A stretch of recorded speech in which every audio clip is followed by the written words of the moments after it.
Time table बनाना ना एक कला है, एक आर्ट है। अगर आपको सही तरीके से टाइम टेबल बनाना आ गया ना तो क्लास 9th और क्लास 10th के अंदर तुम्हारा ये जो ड्रीम स्कोर है ना, जो कि है 95%, 98%, वो तुम इजीली अचीव कर सकते हो। सो हाय एवरीवन, मैं हूं आप सभी का अपना प्रशांत भैया और एक वीडियो में तुम्हारे लिए लेकर आ गया हूं जो कि है टाइम टेबल के ऊपर। देखो, मैं जितने भी टॉपर से बात करता हूं ना, जो कि 95 98% अचीव करते हैं, हर एक टॉपर ये बोलता है हमें सही तरीके से टाइम टेबल बनाना आ गया था, जिस वजह से हमने उस स्कोर को अचीव करा।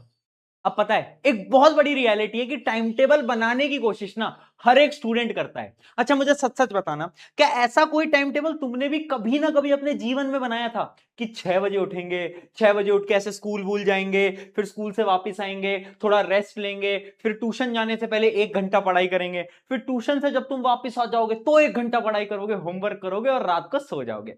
अब जब तुमने टाइम टेबल बनाया होगा तुम बहुत ज्यादा मोटिवेटेड होगे और तुम्हारे मन में चल रहा होगा कि अब तो ना इस टाइम टेबल को फॉलो करेंगे।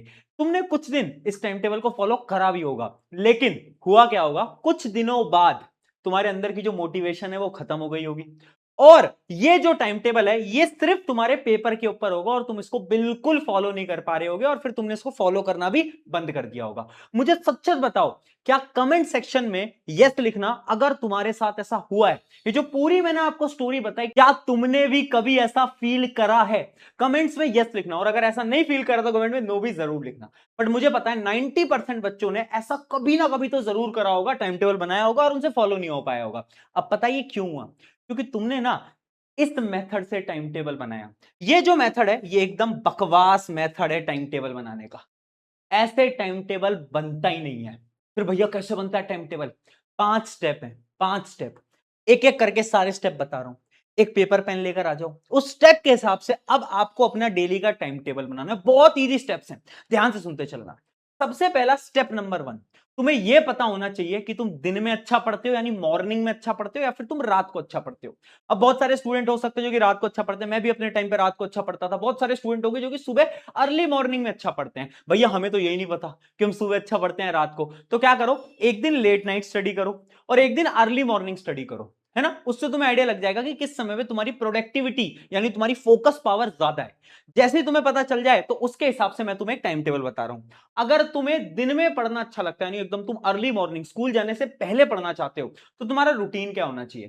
तुम्हें 9-10 बजे सो जाना है ना, इससे लेट तो तुम्हें करना ही नहीं है। फिर तुम्हें कब उठना है? तुम्हें 5 बजे उठना है, तो तुम्हारी 7-8 घंटे की नींद भी पूरी हो जाएगी। ठीक है, तुम्हें 5 बजे उठना है। अब स्कूल तुम्हें 6 बजे तैयार होने जाना होता होगा स्कूल के लिए, तो तुम 5 बजे से 6 बजे, यानी 1 घंटा मांग रहा हूं, अर्ली मॉर्निंग में 1 घंटा पढ़ाई करोगे। क्या करोगे? पढ़ाई करोगे, सेल्फ स्टडी करोगे, अपने वीक टॉपिक्स पे फोकस करोगे। वीक टॉपिक्स, मान लो मैथ्स तुम्हारी वीक है, साइंस तुम्हारी वीक है, तुम्हें उस पर फोकस करना होगा। यानी तुम्हें 1 घंटा मॉर्निंग में, अर्ली मॉर्निंग में सेल्फ स्टडी करनी होगी और 1 घंटा तुम शाम को निकाल सकते हो, जब भी तुम ऑनलाइन क्लासेस या ट्यूशन के बाद घर पे होते हो ना, उस 1 घंटे को तुम निकाल सकते हो। तो बेसिकली तुमने 2 घंटे की पढ़ाई कर ली और 2 घंटे की पढ़ाई मोर देन इनफ है। सच्ची मैं बता रहा हूं, अगर तुम 9-10th में हो ना, 2 घंटे अगर तुम डेली सेल्फ स्टडी कर रहे हो ना, मोर देन इनफ है, काम हो जाएगा इससे। अच्छा, अब उस बच्चे की बात करते हैं जो कि लेट नाइट पढ़ना प्रेफर करता है। तो तुम्हें जो नींद लेनी है ना, तुम्हें नींद लेनी है 12 बजे, यानी रात के जो 12 बजे तब तुम्हें सोने जाना है। ठीक है, अब जो 10 से 12 का ये जो स्लॉट है ना, इस 2 घंटे में तुम्हें पढ़ाई करनी है। क्या करनी है बेटा? पढ़ाई करनी है। ठीक है, अब ये मत बोलना भैया इस समय तो हमें नींद आती है। अगर तुम रात को अच्छे से पढ़ पाते हो ना, तो बेस्ट टाइम तुम्हारे लिए 10 से 12 का होता है। पता है क्यों? इस समय पे शोर शराबा नहीं होता कहीं पे भी, तुम आराम से एक जगह पे बैठ के शांति से पढ़ सकते हो। इस वजह से ये वाले जो 2 घंटे हैं ये तुम्हारे लिए बेस्ट होंगे, है ना। तुम्हें शाम को नहीं पढ़ना, तुम्हें सुबह जल्दी नहीं उठना, तुम आराम से 6 बजे 7 बजे जब तुम्हें स्कूल जाना उससे आधे 1 घंटे पहले उठ के जा सकते हो। लेकिन ये वाला जो टाइम है इसमें तुम पढ़ो, अच्छे से पढ़ो, सेल्फ स्टडी करो, तुम्हारे लिए भी 2 घंटे मोर देन इनफ है। 2 घंटे, 2 घंटे। ये जो बच्चे पूछते हैं ना भैया कितने घंटे पढ़ना होगा, अरे यार अगर तुम हर रोज 2 घंटे पढ़ रहे हो ये बहुत बड़ी बात है, इससे काम चल जाएगा। पर सेल्फ स्टडी बोल रहा हूं मैं 2 घंटे। ठीक है, इतना क्लियर हो गया। ये था हमारा स्टेप नंबर 1। स्टेप नंबर 2 क्या है? स्टेप नंबर 2 है सेट टारगेट्स डेली। देखो, टाइम टेबल ना ऐसे नहीं बनता कि 9 बजे, 10 बजे, 11 बजे, 12 बजे। टाइम टेबल का मतलब होता है जब भी तुम रात को सोने जा रहे हो, सोने जाने से 5 मिनट पहले, कितने मिनट पहले? 5 मिनट पहले ना एक पेपर उठाओ और उस पेपर पे वो सारे टारगेट्स लिख लो जो कि तुम्हें कल अचीव करने हैं। मान लो मैंने पेपर उठाया, इसमें मैंने टारगेट्स लिखना स्टार्ट करे कि मैथ्स का ये जो चैप्टर नंबर 1 है ना, मुझे ये पढ़ना है कल। साइंस का चैप्टर नंबर 2 मुझे पढ़ना है, एक होमवर्क मुझे करना है, मैंने टारगेट्स लिख लिए। अब क्या होगा, अगले दिन इन सारे टारगेट्स को मुझे पूरा करना है, और जब इन सारे टारगेट्स को मैं पूरा करने लगूंगा ना, तो मैं इन पैसे कट करूंगा इनको, एक target complete, second target complete, third target complete. इससे ना डेली मोटिवेशन आएगी, एनर्जी आएगी, रोज मेहनत करने की, रोज काम करने की। वेरी इंपॉर्टेंट मेथड क्या करना है, टारगेट बनाने पड़ेंगे आपसे। हर रोज टारगेट बनाओ, हर रोज, है ना। मुझे पता है 2-3 दिन तो तुम बना लोगे, चौथे दिन तुम्हें आलस आने लगेगा, तुम प्रोक्रास्टिनेट करने लगोगे, तुम बोलने लगोगे अरे आज टाइम टेबल नहीं बनाते, आज टारगेट नहीं बनाते। बट तुम्हें ऐसा बिल्कुल नहीं करना है, हर रोज टारगेट बनाने पड़ेंगे रात को सोने से पहले, और अगले दिन उन टारगेट्स को फॉलो करना है। मैं बोल रहा हूं कि शुरू में टारगेट्स पूरे नहीं हो पाएंगे, सिर्फ 80% टारगेट पूरे होंगे, 90% टारगेट पूरे होंगे, बट तुम्हें हार नहीं माननी, तुम्हें लगे रहना है। अगर तुम लगे रहे, 21 दिन के अंदर तुम्हें रिजल्ट दिखने लगेगा, ये मेरी गारंटी है। ठीक है, ये था स्टेप नंबर 2। अब आते हैं स्टेप नंबर 3 की तरफ, जो कि है 1 आवर प्रोडक्टिविटी रूल। देखो, जैसा मैंने आपको शुरू में बताया, अगर आप सुबह पढ़ते हो तो वो जो शुरू का 1 घंटा होता है, और अगर तुम रात को पढ़ते हो तो जो रात का 1 घंटा होता है, वो तुम्हारे लिए बहुत इंपॉर्टेंट है, और उसी को हम बोलते हैं 1 आवर प्रोडक्टिविटी रूल। अब ये रूल क्या बोलता है, ये रूल एक सिंपल सी लाइन बोलता है कि अगर एक स्टूडेंट दिन में 1 घंटा ढंग से पढ़ लेता है, ढंग से मेरा मतलब है कि उसका फोकस एकदम 101% है, उसका फोकस इंस्टाग्राम रील पे नहीं जा रहा, यूट्यूब शॉर्ट पे नहीं जा रहा, उसका फोकस पढ़ाई पे है। अगर 1 घंटा भी एक बच्चा ढंग से पढ़ लेता है ना, तो उस 1 घंटे के अंदर वो 3 घंटे की पढ़ाई कर लेता है। ये रियलिटी है, ये साइंटिफिक स्टडी है। इसलिए मैं बोल रहा हूं, ये जो आपका दिन का 1 घंटा है, चाहे वो सुबह का 1 घंटा हो, चाहे वो शाम का 1 घंटा हो, उसमें ना तुम्हारी प्रोडक्टिविटी 101% होनी चाहिए।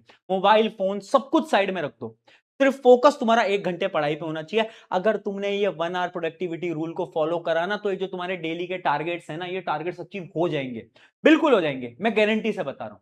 तो इसलिए जो 1 आवर प्रोडक्टिविटी रूल है, 1 घंटा तुम्हारा बहुत स्ट्रांग होना चाहिए।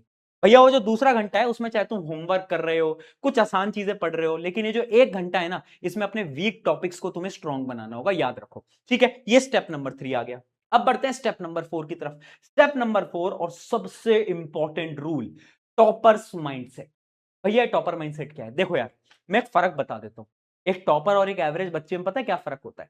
ये दोनों ही बच्चे अगर किसी दिन अपना पूरा दिन खराब कर देते हैं, वेस्ट कर देते हैं, तो पता है एक एवरेज बच्चा है बोलता है कि यार आज तो पूरा दिन खराब हो गया, चलो अब कल से पढ़ेंगे। ठीक है, और एक टॉपर बच्चा पता क्या बोलता है, यार अभी ना दिन तो खराब हो गया, लेकिन आधा घंटा बचा है, 30 मिनट्स बचे हैं, इस 30 मिनट्स में भी मैं पढ़ाई कर लेता हूं या कर लेती हूं।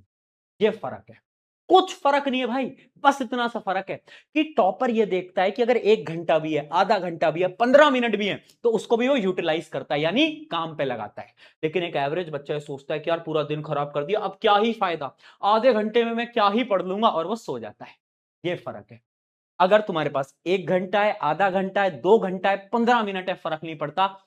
वो जो तुमने खुद से कमिटमेंट करी है ना इस क्लास के अंदर टॉपर बनने की, जो तुम्हारी कमिटमेंट है ना कि हम तो बहुत अच्छे मार्क्स लाएंगे, वो कमिटमेंट तभी पूरी हो पाएगी जब तुम्हें हर रोज टॉपर माइंडसेट को फॉलो करना होगा। जब तुम हर रोज खुद से बोलोगे कि ठीक है आधा घंटा पढ़ लेते हैं, 1 घंटा पढ़ लेते हैं, 2 घंटा पढ़ लेते हैं, बट पढ़ना पड़ेगा। कंसिस्टेंसी इज दी की, याद रखना इस बात को। ये क्या है, स्टेप नंबर 4। फाइनली आ जाते हैं स्टेप नंबर 5 की तरफ, जो कि है होमवर्क का टाइम। बहुत सारे बच्चे बोलते हैं भैया टाइम टेबल में नोट्स बनाने हैं, होमवर्क करना है, स्कूल का काम करना है, टाइम ही नहीं है। मैंने कहा टाइम है। पता है एक सिंपल सी स्ट्रैटेजी बताता हूं, मैं क्या करता था अपने स्कूल टाइम पे। जितना भी स्कूल का होमवर्क होता है ना, जिसमें दिमाग तो लगाना नहीं होता, तुम्हें सामने वाले की कॉपी में से बस लिखना होता है, वो सारा होमवर्क ना मैं ट्राई करता था मैं स्कूल में ही खत्म कर लूं। स्कूल में कभी कभार फ्री पीरियड्स आते थे, तुमने ध्यान दिया होगा, तुम्हारे भी आते हैं, है ना। तो उन फ्री पीरियड के अंदर मैं क्या करता था, जितने भी होमवर्क हैं, जो नोट्स वोट्स बनाने होते थे, सारे के सारे तब कर लेता था, ताकि जब मैं घर जाऊं तो मेरा टाइम खराब होने से बच जाए। ठीक है, मान लेते हैं अगर तुम्हें स्कूल में फ्री पीरियड नहीं मिल रहा, तुम्हारा वहां पे नहीं हो पा रहा, तो तुम क्या कर सकते हो, तुम्हें सबसे पहले प्रोक्रास्टिनेशन बंद करना होगा, यानी चीजों को टालना बंद करना होगा। क्योंकि ना हम नोट्स को टालते बहुत हैं कि आज नहीं कल बनाएंगे, परसों बनाएंगे, तरसों बनाएंगे, ये नहीं करना। तुम्हें क्या करना है, या तो स्कूल में करो, और अगर स्कूल में नहीं कर पा रहे हो तो जो रात को आप सोने जाते हो ना, सोने से 1 घंटे पहले अपने जितने भी नोट्स हैं, होमवर्क है, उन सबको आप कंप्लीट कर लो। पता है क्यों, क्योंकि जब हम सोने जाने वाले होते हैं उससे पहले ना हमारा दिमाग ऑलरेडी नींद में होता है, थकान महसूस हो रही होती है, जिसकी वजह से अगर आप कुछ पढ़ोगे तो शायद आपको जल्दी नींद आ जाए। इस वजह से बोलते हैं कि सोने जाने से पहले आप बोरिंग काम करो, होमवर्क करो, उसमें ज्यादा दिमाग तो लगाना नहीं पड़ेगा, बस आपको लिखना ही तो होता है। इसलिए या तो आप रात को सोने से पहले अपना होमवर्क कर लेना, और सबसे बेस्ट तरीका है कि आप स्कूल टाइम पे अपने होमवर्क को खत्म कर लो। ये 5 स्टेप हैं। इन 5 स्टेप को तुम्हें फॉलो करना होगा अगर तुम्हें एक टॉपर बनना है तो। अब एक सिंपल सी बात मैं बताता हूं, कुछ 1 टू 1 टिप देता जा रहा हूं, ठीक है? ये प्रशांत भैया की अपनी 1 टू 1 टिप है, तुम्हारे बड़े भाई की तरफ से मैं एक टिप दे रहा हूं। पहली टिप, अवॉइड कल से माइंडसेट। ये जो तुम बोलते रहते हो ना, आज नहीं भैया, वीडियो आज तो देख ली बट आज ना नींद आ रही है, ऐसा करते हैं टाइम टेबल ना कल से बनाएंगे। बहुत सारे बच्चे अभी खाना खाते खाते इस वीडियो को देख रहे हैं, उनको लग रहा है कि ये मूवी चल रही है। बेटा ये कोई मूवी नहीं चल रही है, ये तुम्हारे करियर के लिए बहुत इंपॉर्टेंट है, इसलिए जरा नोटबुक पेन लेकर आओ, आज से अप्लाई करो इन सारी चीजों को।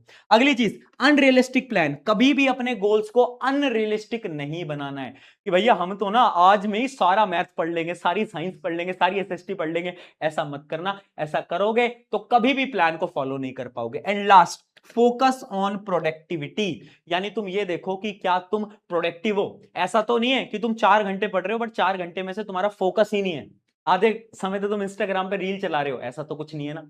फोकस है या नहीं है, ये खुद से सवाल पूछो। अगर इस रूल को फॉलो करते हो, इन 5 स्टेप को फॉलो करते हो, मैं गारंटी से बोल रहा हूं ये टाइम टेबल तुम्हारी लाइफ के अंदर बहुत वैल्यू ऐड करेगा। अब जाओ इसको फॉलो करो। थैंक यू एवरीवन, मेरा नाम है प्रशांत, मिलते हैं नेक्स्ट वीडियो के अंदर। Take care.